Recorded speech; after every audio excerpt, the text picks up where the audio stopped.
Innal hamdalillah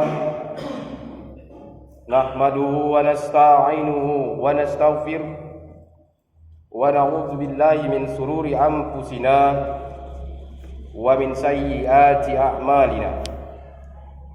Man yahdihillahu fala mudilla lahu wa man yudlilhu fala hadiya lahu.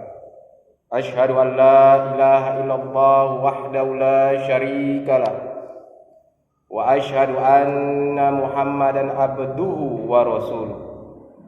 Allahumma salli wa sallim wa barik ala sayyidina Muhammad wa ala alihi wa sahbihi wa man tabi'ahum bi ihsanin ila yaumiddin. Qala Allah Ta'ala fil Qur'anil Karim, na'udzu billahi minasy syaithanir rajim. Bismillahirrahmanirrahim. Ya ayyuhallazina amanu taqullaha haqqa tuqatih wa la tamutunna illa wa antum muslimun. Ya ayyuhan nas ittaqu rabbukumul ladzi khalaqakum min nafsin wahidah wa khalaqa minha zawjaha wa bassa minhuma rijalan katsira wa nisaa. Wattaqullaha allazi tasaaluna bihi wal arham innallaha kana 'alaikum raqiba.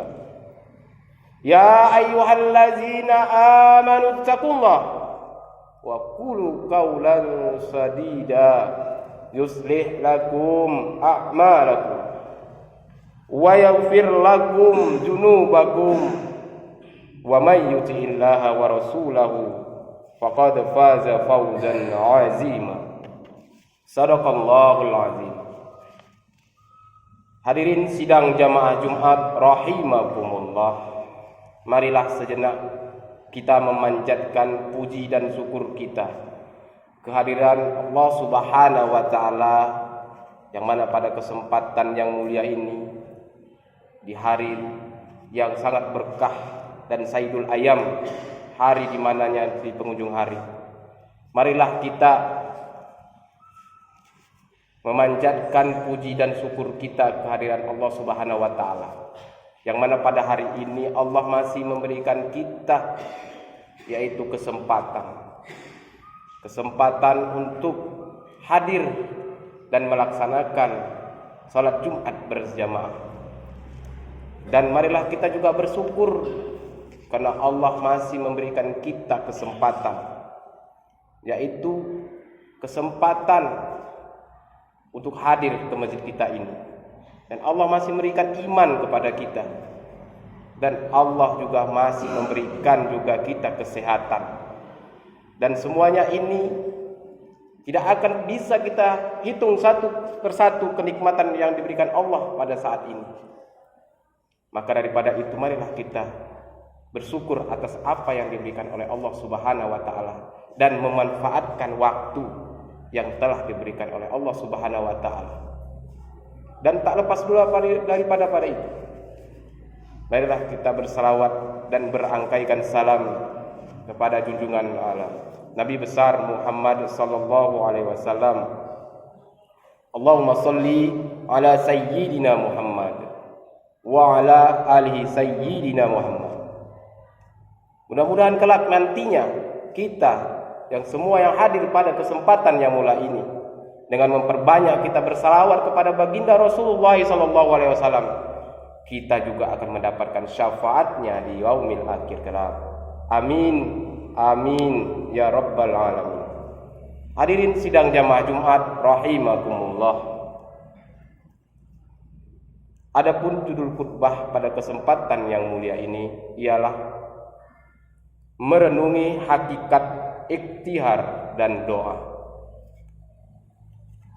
Namun pada Jumat kali ini, marilah sejenak kita menata hati, menata niat hadir ke majelis mulia ini semata-mata untuk beribadah kepada Allah Subhanahu wa taala dan mengharapkan ridho dan berkah darinya. Jangan sampai niat kita hadir di majelis ini untuk sekedar menggugurkan kewajiban kita, apalagi menjadi sebuah keterpaksaan. Untuk itu, jika ada terbesit seperti ini di dalam hati kita, maka apa yang kita lakukan ini akan sia-sia dan akan terasa berat, yang akhirnya tidak mendapatkan kualitas ibadah yang baik. Mari jadikan momentum rangkaian ibadah Jumat setiap pekannya sebagai motivasi untuk meningkatkan ketakwaan kita kepada Allah Subhanahu wa taala, sekaligus memperbaiki diri dalam memahami ilmu-ilmu agama melalui materi-materi khutbah Jumat yang disampaikan oleh para khatib. Karena memang sudah menjadi kewajiban kita untuk terus berikhtiar memperbaiki kualitas diri kita ke arah yang lebih baik dan belajar dan menuntut ilmu mulai dari ayunan sampai liang lahat. Allah pun akan memberikan status lebih bagi orang-orang yang memiliki ilmu sebagaimana disebutkan di dalam Al-Qur'an surat Al-Mujadilah ayat ke-11. Bismillahirrahmanirrahim. Yarfa'illahu allazina amanu minkum wallazina utul ilmu darajat. Yang artinya Allah akan meninggikan orang-orang yang beriman di antara kalian dan orang-orang yang diberi ilmu pengetahuan beberapa derajat. Terkait dengan kewajiban untuk terus memperbaiki kualitas diri melalui berbagai macam ikhtiar, marilah kita pahami ayat Al-Quran di dalam surat Ar-Ra'd ayat ke-11. Lahu mu'aqibatum min baini yadayhi wa min khalfihi yahfazunahum min amrillah innallaha la yughayyiru ma biqaumihi hatta yughayyiru ma bi anfusihim wa idza aradallahu biqaumi suwa'a fala maraddalahu wa malahum min duni min wali. Yang artinya baginya manusia adalah malaikat-malaikat yang selalu menjaganya atau mengiringi dari depan maupun belakang. Mereka menjaga atas perintah Allah. Sesungguhnya Allah tidak akan mengubah keadaan suatu kaum sebelum mereka mengubah keadaan diri mereka sendiri. Dan apabila Allah menghendaki keburukan terhadap suatu kaum, maka tak ada yang dapat menolak dan tidak ada perlindungan bagi mereka selain Dia. Hadirin sidang jamaah Jumat rahimakumullah. Dalam ayat ini terdapat kalimat yang cukup mansyur dan sering digunakan sebagai ayat motivasi untuk merubah nasib. Yang terutama ialah ayat yang seperti kita terangkan tadi. Innallaha la yughayyiru ma biqaumi hatta yughayyiru ma bi anfusihim. Ayat ini memiliki pengertian bahwa Allah tidak akan mengubah keadaan suatu kaum atau bangsa dari kenikmatan dan kesejahteraan yang dinikmatinya menjadi binasa dan sengsara, melainkan mereka sendiri yang mengubahnya. Mengenai ayat ini, Imam At-Tarbani dalam tafsir menjelaskan bahwa pada dasarnya semua orang itu dalam kebaikan dan kenikmatan. Allah pun tidak akan mengubah kenikmatan-kenikmatan seseorang yang sudah didapatkannya dari lahir, kecuali mereka mengubah kenikmatan tersebut menjadi keburukan yang disebabkan oleh perilaku mereka sendiri. Untuk kita sadari, setiap manusia dilahirkan ke dunia ini dalam keadaan suci dan tentunya mempunyai hak yang sama untuk mendapatkan kenikmatan dari Allah Subhanahu wa taala. Namun perilaku manusia itu sendirilah yang dapat mengubah kenikmatan yang telah dianugerahkan oleh Allah menjadi keburukan atau musibah. Faktor perubahan sebuah kenikmatan menjadi keburukan ini bisa berasal dari kesalahan manusia itu sendiri maupun akibat pengaruh oleh orang lain. Oleh karenanya ayat ini bisa menjadi motivasi bagi kita untuk terus berusaha dan berjuang melakukan yang terbaik dan mempertahankan agar anugerah kebaikan yang dinikmati dan kenikmatan dari Allah tak berubah menjadi keburukan karena perilaku kita sendiri. Dengan ayat ini pula kita tidak boleh berpangku tangan dan berpasrah terhadap nasib dan kondisi kita selama hidup di dunia ini. Kita diwajibkan untuk senantiasa melakukan ikhtiar dan setelah itu bertawakal atau berserah diri dan berdoa kepada Allah, karena yang memiliki kekuasaan untuk mengabulkannya. Namun, jikapun pada suatu saat nanti kita mendapatkan kenikmatan, maka kita tidak boleh berpikir jika itu adalah semata-mata hasil dari usaha dan doa yang kita panjatkan. Rezeki yang diberikan oleh Allah adalah hak prerogatif Allah kepada hambanya yang Ia kehendaki. Jika kita merasa bahwa sesuatu yang kita dapatkan adalah hasil dari usaha dan doa kita, maka sama saja kita sudah mengatur sang pemberi rezeki, yaitu Allah Subhanahu wa Ta'ala. Doa hanyalah wasilah dari apa yang kita dapatkan. Jadi jangan bertumpu kepada doa saja ataupun usaha saja. Lalu apa manfaat doa yang selalu kita panjatkan dalam rangka mengiringi usaha yang sudah kita lakukan? Allah Subhanahu wa Ta'ala berfirman dalam surat Al-Mu'min ayat ke-60, "Ud'uni astajib lakum." Berdoalah kepadaku, aku akan mengabulkannya. Doa adalah perintah Allah dan ketika kita patuh kepadanya, maka itu akan tercatat sebagai sebuah ibadah. Ketika kita berdoa dengan niatan ibadah, maka tiada lain balasannya kecuali pahala. Perkara hasil dari doa bisa saja berbeda dengan apa yang diharapkan. Kadang di dalam doa kita mengharapkan A, ternyata Allah menghendaki dan memberikan yang B. Jadi ketika kita mendapatkan hal yang berbeda dari doa yang kita panjatkan, maka kita haruslah meyakini bahwa hal tersebut merupakan yang terbaik bagi kehidupan kita di dunia ini. Termasuk jika kita tidak mendapatkan apapun yang kita harapkan dari usaha dan doa kita, itu juga merupakan yang terbaik dari Allah Subhanahu wa Ta'ala. Hadirin sidang jamaah Jumat rahimakumullah. Kita sebagai umat yang beriman harus menyadari bahwa ada hal yang gaib yang mengiringi kehidupan kita di dunia ini.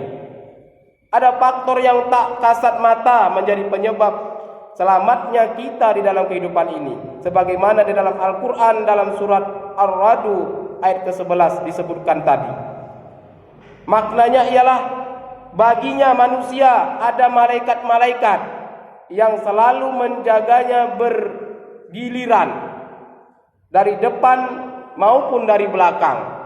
Mereka menjaga atas perintah Allah Subhanahu wa Ta'ala. Berdasarkan tafsir Kementerian Agama, ayat ini menjelaskan bahwa Allah Subhanahu wa Ta'ala menugaskan kepada beberapa malaikat untuk selalu mengikuti dan menjaga kita dari berbagai bahaya dan kemudaratan secara bergiliran, baik di depan maupun di belakang kita. Kita juga harus menyadari bahwa ada malaikat yang berada di kanan dan di kiri kita, yang bertugas mencatat semua amal perbuatan kita, yang baik ataupun yang buruk, yang sering kita kenal dengan nama malaikat Raqib dan Atid. Malaikat-malaikat ini ada yang bertugas menjaga manusia di malam hari dan ada yang menjaga di siang hari. Jadi setiap manusia memiliki 4 malaikat pada siang hari dan 4 malaikat pada malam hari. Mereka datang secara bergiliran. Hal ini diperkuat dalam hadis yang sahih yang diriwayatkan oleh Al-Bukhari dari Abu Hurairah yang menjelaskan bahwa ada beberapa malaikat yang menjaga kita secara bergiliran di malam hari maupun di siang hari. Mereka bertemu untuk mengadakan serah terima pada waktu sholat subuh dan sholat asar. Lalu naiklah malaikat-malaikat yang menjaga di malam hari. Lalu Allah Subhanahu wa taala bertanya, bagaimana keadaan hamba-hambaku ketika kamu meninggalkan mereka di dunia? Malaikat menjawab, kami datang kepada mereka ketika sholat dan kami meninggalkan mereka ketika mereka pun sedang sholat. Dengan adanya ayat Al-Quran dan hadis ini tentang hal gaib berupa pengawasan malaikat pada manusia ini, maka tentunya kita harus senantiasa berikhtiar dengan baik dan menjaga diri dari perbuatan yang tidak sesuai dengan yang digariskan oleh Allah Subhanahu wa taala, seperti perbuatan maksiat. Hadirin sidang jamaah Jumat rahimakumullah. Jika kita hanya berpikir dengan menggunakan logika dan hal yang tampak oleh mata saja, maka kita akan sulit untuk mengimani dan mempercayai adanya malaikat-malaikat yang menjaga kita saat ini. Namun sebagai umat Islam, mengimani hal yang gaib termasuk adalah adanya malaikat merupakan salah satu rukun iman yang harus kita perkuat. Allah Subhanahu wa taala berfirman di dalam Quran surat Al-Baqarah ayat ketiga, allazina yu'minuna bil ghaib wa yuqimunas sholata wa mimma razaqnahum yunfikun. Yang artinya yaitu mereka yang beriman kepada yang gaib, melaksanakan sholat dan menginfakkan sebagian rezeki yang kami berikan kepada mereka. Sudah seharusnya perkembangan ilmu pengetahuan yang dapat mengungkapkan bermacam-macam perkara yang tidak terlihat oleh mata saat ini bisa menjadi bukti dan menambah keyakinan kita terhadap hal-hal yang gaib dan benarnya teori-teori serta ketentuan agama ini. Di zaman modern saat ini, pengawasan malaikat pada diri manusia dapat diyakini keberadaannya setelah ilmu pengetahuan diciptakan oleh alat-alat modern yang dapat mencatat semua kejadian. Sebagai contoh, alat kamera CCTV dan berbagai alat pengukur pemakaian aliran listrik, air, telepon, dan sejenisnya sudah bisa dirancang sedemikian rupa sehingga dapat mengetahui berapa jumlah data yang telah dipergunakan dan berapa yang harus dibayar oleh si pemakai. Demikian pula alat-alat yang dipasang di kendaraan kita, yaitu sepeda bermotor yang dapat mencatat kecepatannya dan mengukur berapa jarak yang telah ditempuh. Realita ini sebenarnya juga bisa mengingatkan dan meyakinkan orang-orang yang dikuasai oleh doktrin kebenaran, sehingga mereka mengakui adanya hal-hal gaib yang tidak dapat dirasakan dan diketahui hanya dengan panca indera. Lalu mengapa Allah Subhanahu wa taala menugaskan para malaikat untuk mengawasi kita, padahal Allah Maha mengetahui atas segala-galanya? Mengapa Allah masih menugaskan malaikat untuk mencatatnya? Ketentuan Allah ini mengandung hikmah agar kita lebih tunduk dan berhati-hati dalam bertindak, karena kemahaagungan Allah melingkupi kita. Amal kita terekam dengan akurat sehingga kelak tidak ada yang merasa dizalimi dalam pengadilan Allah Subhanahu wa taala. Hadirin sidang jamaah Jumat rahimakumullah. Demikianlah khutbah singkat pada siang hari ini yang penuh keberkahan ini.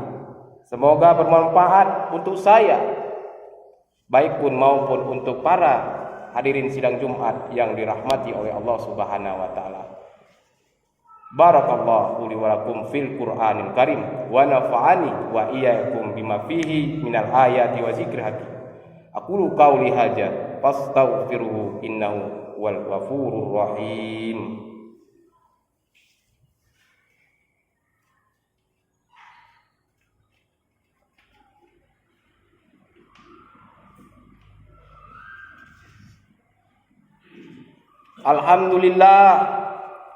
Alhamdulillahi hamdan katsiran kama amar wa ashhadu an la ilaha illallah wahdahu la syarika lah irhaman liman jahada bihi wa kafar wa ashhadu anna sayyidana Muhammadan abduhu wa rasuluh sayyidul insi wal basar. Allahumma salli wa sallim ala sayyidina Muhammad wa ala alihi wa sahbihi mattasalat ainum binazarihim wa udhunum bi khabarim amma ba. Fa ya ayyuhan nas ittaqullah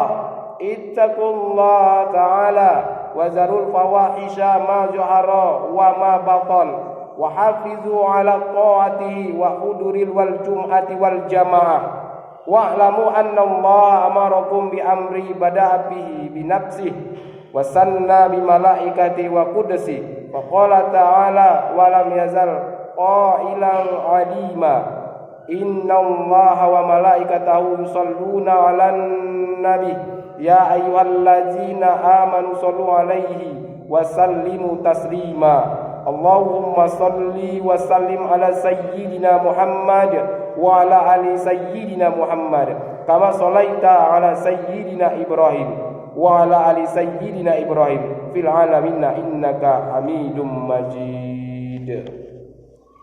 Allahumma ighfir lil muslimina wal muslimat wal mu'minina wal mu'minat al ahya'i minhum wal amwat birahmatika ya wahibal atiyah.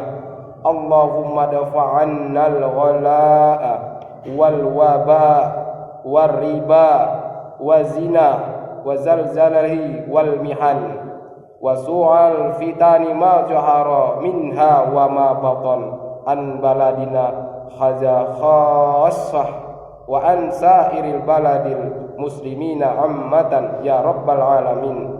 Rabbana la tuzigh qulubana ba'da idh hadaitana wa hab lana min ladunka rahmatan innaka antal wahhab.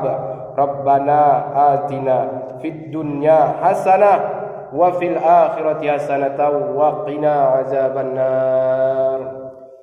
Ibadallah innallaha ya'muruna bil adli wal ihsan wa ita'il qurba wa yanha 'anil fahsya'i wal munkari wal baghi ya'izukum la'allakum tadhakkarun. Fadhkurullahal azim yazkurukum wazkuruhu 'ala ni'amihi yazidkum wa la zikrullahi akbar. Aqimus shalah.